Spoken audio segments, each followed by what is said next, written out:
Okay, so in cognitive behavioral therapy, there's this thing called voluntary hyperventilation or hyperventilation training. And basically what it is you voluntarily hyperventilate to stimulate those feelings that you would get during a panic attack. And the reason that you want to do that is because you want to show yourself that these sensations are not dangerous. You can hyperventilate and you can be okay. Now, before I go any further, don't try this at home. Don't do this unless you're under the guidance of a doctor or therapist or something like that, because they need to know your medical history, because there are certain conditions like epilepsy and things like that where doing voluntary hyperventilation can actually be dangerous. But for most people, hyperventilating is not a dangerous thing, and it's a part of the fight or flight response, and it's something that happens anyway. So by doing this, you show yourself, okay, I can be okay even if I hyperventilate. And what I'm going to do now is I'm going to react to a video of me a few years ago doing this hyperventilation training and just kind of talk about what's happening. It's probably not going to be very nice for me to watch because it is not a comfortable exercise. So let's just go straight into it. Maybe I'll bring my laptop over here. So let's have a look. Okay, so I'm going to keep it muted because my therapist is actually in the background. I don't even know why I really filmed this. I think it was because I actually thought I was going to die and I wanted evidence. I wanted evidence just in case something happened, which is not good. That was like me just being anxious. Let's check out.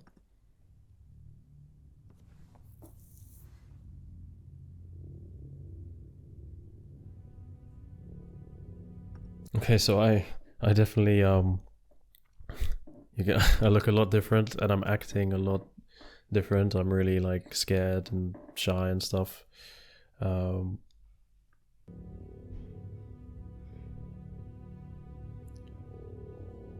So what's happening here is basically I was having a conversation with a therapist about hyperventilation and the things that happen to me when I panic. But let's skip ahead to the actual training. A lot of this was just me stalling and trying not to do it.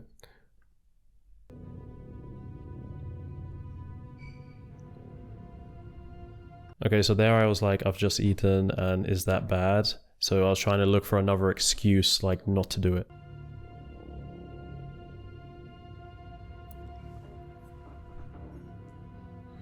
Okay, so the therapist, she asked me all of the things that I think is going to happen. Like she asked me, what do I think is going to happen? And I'm like, oh, I'm going to pass out. I'm going to faint. I'm going to die.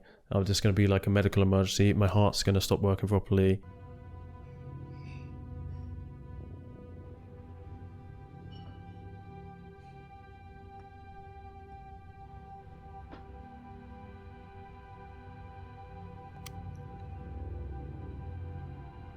Okay, so I'm starting now.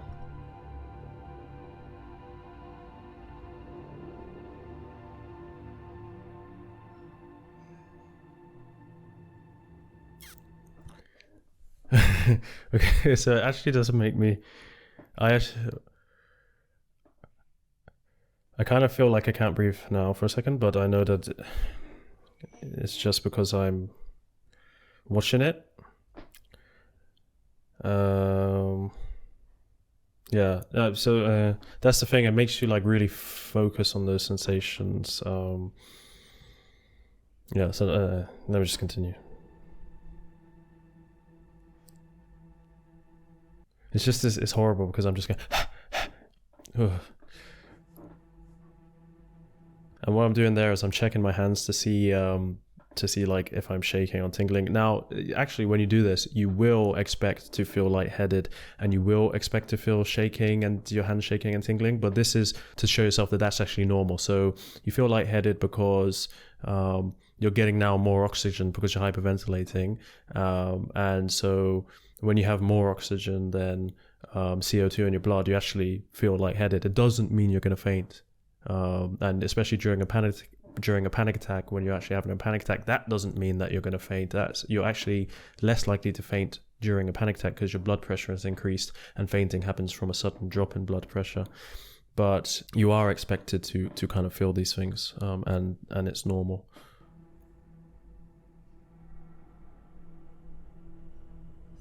So my therapist just said that she's feeling dizzy at this point. because she's doing it along with me. I just said my heart's going fast. Is that normal? Yeah, she's saying just keep going, and she's asking me if I'm having any lightheadedness or tingling, and now I'm saying I can't breathe, and I'm probably, yeah, I'm beginning to panic here. Yeah, I just panicked. My heart skipped a beat, and I just, so yeah, now I'm freaking out and stopping, and yeah, you can see. Ooh. She's just asking me, do I feel dizzy? I'm saying I'm shaking. Now, I will admit as well, I didn't do this very well. Like, I was holding back the whole time. I remember doing this, and I really wasn't taking it so seriously. Like, I was taking it serious, but I was ticking the box. I wasn't like actually really doing it like I was supposed to. So now she wants me to keep going. Yeah, it's a very ugly, it's disgusting, this. But the point is, after you've done this and you've done these sets of hyperventilation and everything's fine, and you realize that that's actually a safe thing that can happen when you panic, and it doesn't mean that you're gonna die or faint or something like that, then it helps. So later, when I do have the panic attack, I'm actually prepared, because I know, look, even if I hyperventilate, it's fine. I don't need to try and control my breathing. Just let my body do what it does, and that's okay. So you notice earlier when I started kind of mirroring what I was watching and started to feel like I can't breathe, I didn't try and do any breathing exercises. I just continued to watch it, because I know that trying to affect your breathing, trying to control your breathing in that way never works, for me at least, and for a lot, and specifically in panic disorder and with panic attacks, you don't want to do breathing exercises during a panic attack. You just need to let it ride. Doing it throughout the day, relaxation, or when you're highly anxious, yes, but not to stop a panic attack.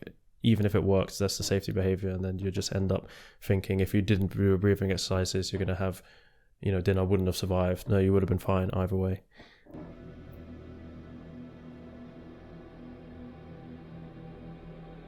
Now I said my heart's going too slow.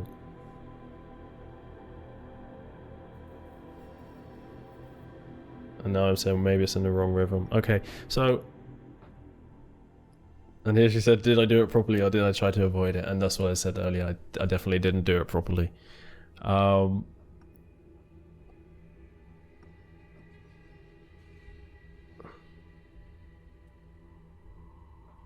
Yeah. And then I'm just complaining about, like, now I'm worried because I did this, that I'm going to have a panic attack later because I've done something to damage myself. Like, even in the moment wasn't good enough for me. And it's like, now that I've done it, later it's going to come and affect me in the day, and I'm going to faint, or I've broken something, and it's just going to take time for that to happen. So, I wouldn't say this was the most successful session I had, but it did teach me something, and it did make me a bit more confident. So I do think it's something, if you're in therapy and you're doing exposure therapy and stuff like that, talk about it, look into it, because if you're particularly terrified of the sensations, if you're scared of a racing heart, one of the things that I used to do was they used to make me do sprints back and forth. My therapy sessions might actually look like a PE lesson, right? So a lot of my therapy sessions looked like a PE lesson. It didn't look like sitting down and talking. It looked like me sprinting and running and jumping and hyperventilating, all this kind of stuff. But yeah, don't do this at home. It's not something for you to do by yourself. It can be dangerous if you have underlying conditions. Otherwise, it's just to show you that hyperventilation is a safe, normal thing. But just don't do this by yourself. Other than that, that's me reacting to my hyperventilation training during cognitive behavioral therapy. This is just kind of impromptu video because I just remembered, and I was like, I enjoy doing these reacting videos, and so yeah, I just wanted to react to that. And if you have any insight, if you've done this before, let me know in the comments.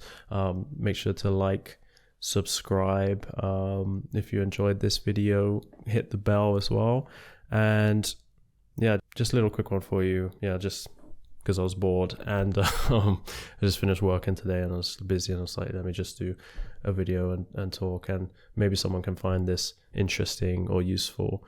Any therapists as well, talk about this training, what you think of it. I'd love to hear your opinions. But yeah, take care, have a wonderful day, and keep pushing yourself, get out there, and just wish you all the best.